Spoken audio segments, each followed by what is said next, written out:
If you're a fan of action and thriller films, you've undoubtedly heard of the character John, who is considered the deadliest hitman in the cinematic world. John is someone who fears nothing, is indifferent to death, and knows neither surrender nor defeat. He is a master of all combat arts, capable of destroying an entire gang out of vengeance, and can turn anything into a deadly weapon. You surely know him, and if you've seen John's films, you might think this character is fictional and does not exist in reality. This is understandable, as a character who can obliterate an entire gang without being defeated seems indeed like something out of a fantasy. His early life. The character we are discussing today is named Alexander Solonik. He was born on October 16, 1960, in Kurgan, located in the Ural region of the Soviet Union, now known as Russia. Alexander grew up in a very poor family and, from a young age, possessed great physical strength and an extraordinary Russian nationalist inclination. He was dedicated to his region and exceptionally courageous. Alexander was passionate about weapons, wrestling, arm wrestling, and any other vigorous sport that showcased masculinity. He was well versed in all forms of martial arts, and his friends, who shared his traits, were carefully chosen by him for their bravery, fearlessness, and extensive experience in combat skills. High school and military service. After Alexander completed his high school education, he received a draft notice requesting him to enlist. In the Soviet Union, conscription was mandatory, and students received a letter directly after graduating from high school informing them to join the army. This letter was often seen as a source of grief for many families, as Russians dreaded receiving it, knowing their son would be sent away but uncertain if he would return. Those who received this letter often felt anxious, questioning the timing of the draft and what might happen to them in the war. However, for Alexander, the story was quite different. When he received the letter, he felt joy and celebration, seeing it as the fulfillment of a long-held dream. Without hesitation, he packed his belongings and joined the army. Upon arrival, he was assigned to a tank unit and was immediately sent to the forces fighting in Germany, according to official records. But there are rumors suggesting that Alexander was not just an ordinary soldier in the tank unit, but rather that this was a cover for his true identity. Rumors indicate that he was a high-ranking intelligence officer within the elite Russian intelligence community, trained in combat arts, assassinations, espionage, and counterterrorism. It is said that he carried out assassination missions targeting NATO spies and officers in West Germany. Thus, he was an extraordinary figure. Official records document the facts, but those who served with him in the army and shared their stories speak of the rumors surrounding his persona. Post-military life. After completing his mandatory military service, Alexander returned and enrolled in the Russian Police Academy, where he underwent additional training. Upon graduation, he joined the patrols under the Russian Ministry of Internal Affairs. This appointment reinforced the credibility of the rumors surrounding him, as the Ministry of Internal Affairs only accepts the strongest and most qualified soldiers, with entry restricted to those at the highest levels. However, to this day, there is no official confirmation of these rumors.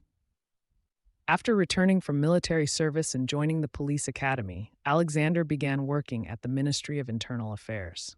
6 months into his job, he had a heated argument with a superior officer. Alexander was known for his brutal methods with the criminals he arrested, often torturing them severely, which earned him the nickname Criminal Destroyer, in addition to killing some of them. The superior officer was dissatisfied with these methods, but Alexander was stubborn and indifferent to ranks. He held to the principle, "If you respect me, I will respect you. If you don't, I will not respect you regardless of your rank." Alexander could not tolerate the situation and insulted the superior officer, incurring his wrath. Alexander's harsh treatment of criminals stemmed from a strong Russian nationalist sentiment, as the Ministry of Internal Affairs is considered a stronghold of the state in Russia, with most of its tasks related to national security. Returning to his hometown and marriage. After returning to his hometown of Kurgan, Alexander worked as a gravedigger in the city's main cemetery. Despite working 10 hours a day there, he found psychological comfort in his job. He established relationships with some women and lived a relatively normal life. He decided to marry and settle in his city, marrying and having a child with his first wife. However, their marriage was short-lived and ended in divorce. Shortly after, he married again and had another child, living a happy life with his second wife. Unfortunately, this happiness was short-lived as well. In 1987, a woman he had known before marriage filed a lawsuit against him, accusing him of rape. Alexander was innocent of the charge, and his friends and colleagues testified on his behalf, revealing that the accusation was fabricated, especially since the woman changed her statements in every court session, making it seem like a conspiracy to entrap him. It is believed that the officer who had Alexander dismissed from the police was not content with just his dismissal, but wanted to take revenge by imprisoning him. He succeeded in framing Alexander, who was sentenced to 8 years in prison. Alexander realized he had fallen victim to a conspiracy and thought, "I did not commit any crime, and this woman keeps changing her statements in every session. Yet the judges refuse to listen to me, despite the witnesses attesting to my innocence. The court continues to believe the woman and reject my side of the story." Alexander asked the judge for 5 minutes alone with his wife in a private room to talk to her or say goodbye. The judge agreed, and when Alexander and his wife entered the room, he kissed her and their child, then broke the window, jumped out, and escaped. He jumped from the second floor and ran away. However, after several months of escape, Russian police managed to apprehend him. They found him 190 kilometers away, heading north of Kurgan towards the icy Siberian desert, a nearly deserted area. Imagine he had walked all this distance on foot across mountains, icy terrains, and rough roads. Despite his significant strength and endurance, it was not enough to face the police alone. When he was captured, he was trying to find a clinic to remove tattoos from his body so he wouldn't be recognized. There, the police surrounded him and arrested him immediately, sending him back to prison once again. Note: anyone who watches prison movies or enjoys this genre knows that a police officer who gets arrested and imprisoned faces a major disaster. Prison and escape. In prison, half of the inmates were people whom the police had arrested, and they knew that Alexander was a police officer coming their way. Even if this wasn't the case, just knowing he was a police officer made his situation extremely difficult, as he found himself surrounded by criminals and at risk of being killed. Police officers who are arrested and imprisoned often face dire circumstances, with many being killed in prison. In Russia, particularly, they are sentenced to death. Everyone feared for Alexander's safety, worried that the prisoners would kill him, so he was placed in solitary confinement for 6 months to protect him. After that period, he was assigned to hard labor, where prisoners are required to work outside the prison. On his first day of hard labor, while carrying a shovel, he was suddenly struck on the back of the head with the same shovel. He suffered a concussion and lost his balance. When he turned around, he found himself surrounded by 12 inmates, each wielding a shovel, while the guards pretended not to see what was happening. Sometimes, guards pretend not to see such events, or even wish for them to happen to get rid of as many criminals as possible. At that moment, the attack began from the first inmate, and a battle erupted between Alexander and the 12 inmates, armed only with a shovel. The surprise was that Alexander managed to defeat them all on his own, despite their betrayal and their greater physical strength. During the fight, there were prisoners and guards watching the scene unfold. From that day on, no one dared to confront Alexander, and even the guards began to fear him, making him a significant figure in the prison.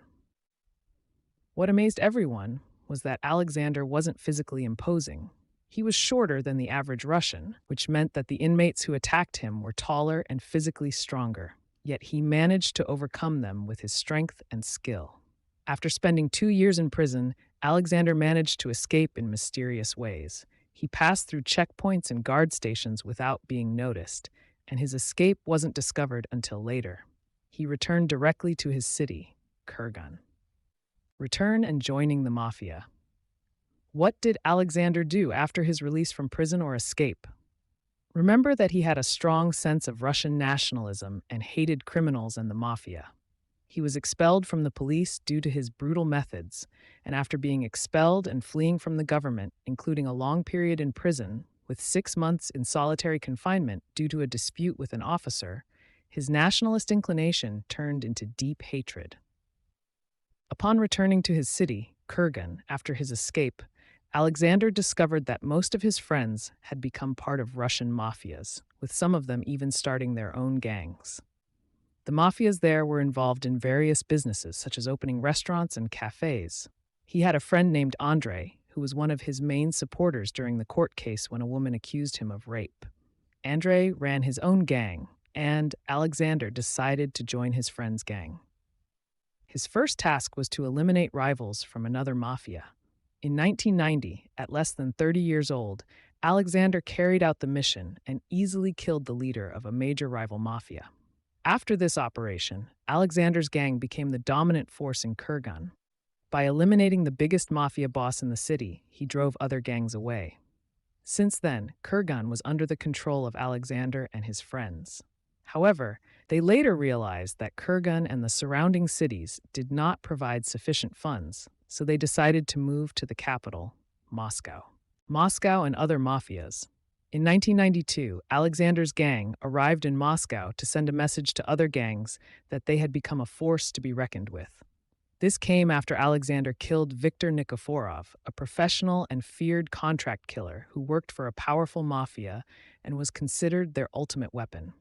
Alexander killed Viktor with ease, causing a major shock in the world of organized crime. How could Viktor be killed by someone named Alexander? This made other gangs fear Alexander and his crew. 6 months after their arrival in Moscow, Alexander killed Valery Deljastik, the leader of a large gang. Valery was at a nightclub surrounded by bodyguards who were former soldiers of the Russian army and police.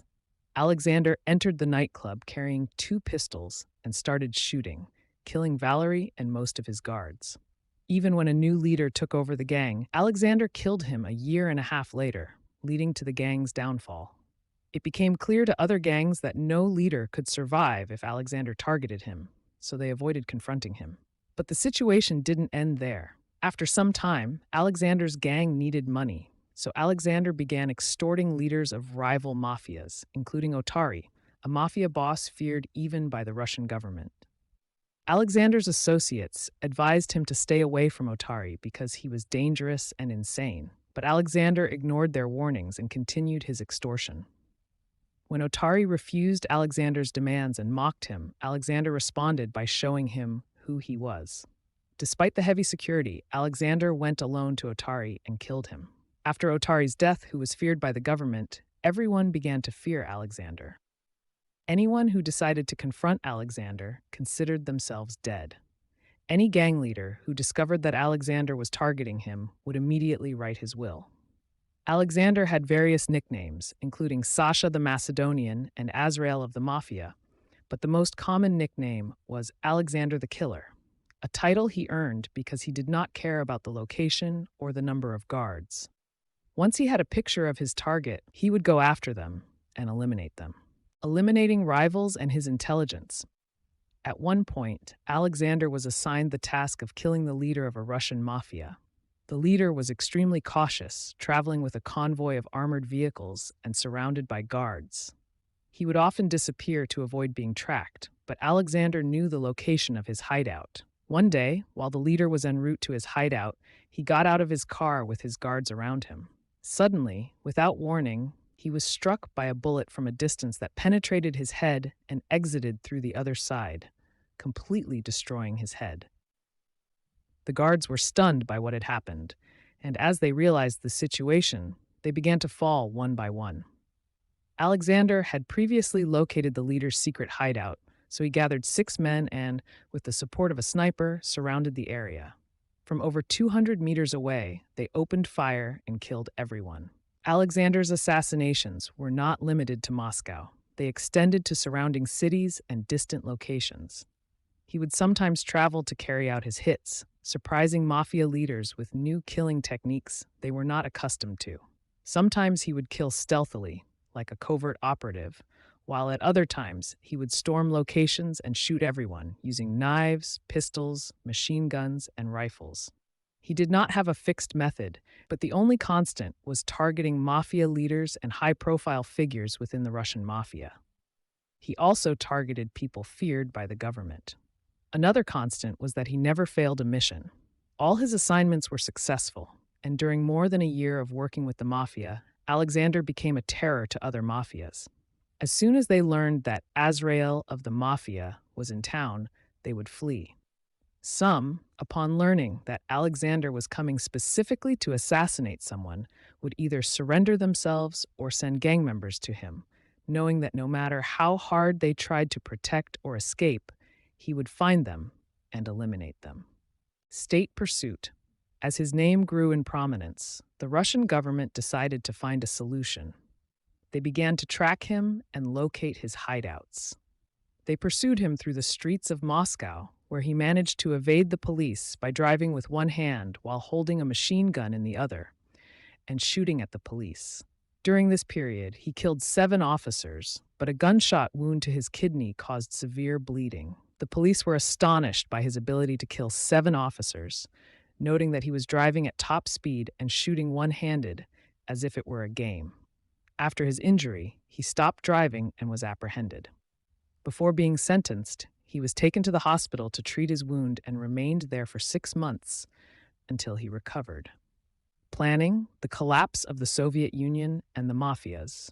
During his 6-month recovery period, Alexander decided to deepen his knowledge of the Greek language.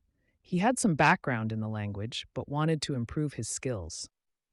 Alexander left nothing to chance. During this time, he decided to escape to Greece, unlike previous times when he had stayed within Russia. The situation in Russia was dire. The Soviet Union was collapsing, and Russian mafias were falling apart, replaced by Chechen and Tajik mafias. After recovering from his injury, he made an agreement with a prison guard who was a member of a mafia, and they managed to escape at night. They used ropes to climb over the prison wall, and a car was waiting for them. Relocation and a new beginning. Once they got into the car, they headed to the Greek capital. There, Alexander underwent cosmetic surgery to alter his appearance. He managed to establish a new mafia with strong connections to Italian, Russian, and Greek mafias. This new mafia was involved in various activities, including smuggling Russian weapons. His gang consisted of 15 people, whom he handpicked himself. In Greece, he lived a life of wealth, arms, power, and influence, owning villas and cars, and associating with several women, including a Miss Russia whom he brought from Russia to live with him. After a few years in Greece, he became one of the most powerful mafia leaders. Assassination and elimination. In January 1997, Alexander was tasked with killing an Italian mafia boss. He was planning this operation meticulously, but on January 31st, the day of the mission, Alexander suddenly disappeared. This was unusual for him, as he had never failed to complete a mission before. After several hours, Alexander was found dead at the hands of a professional assassin linked to one of the Russian mafias.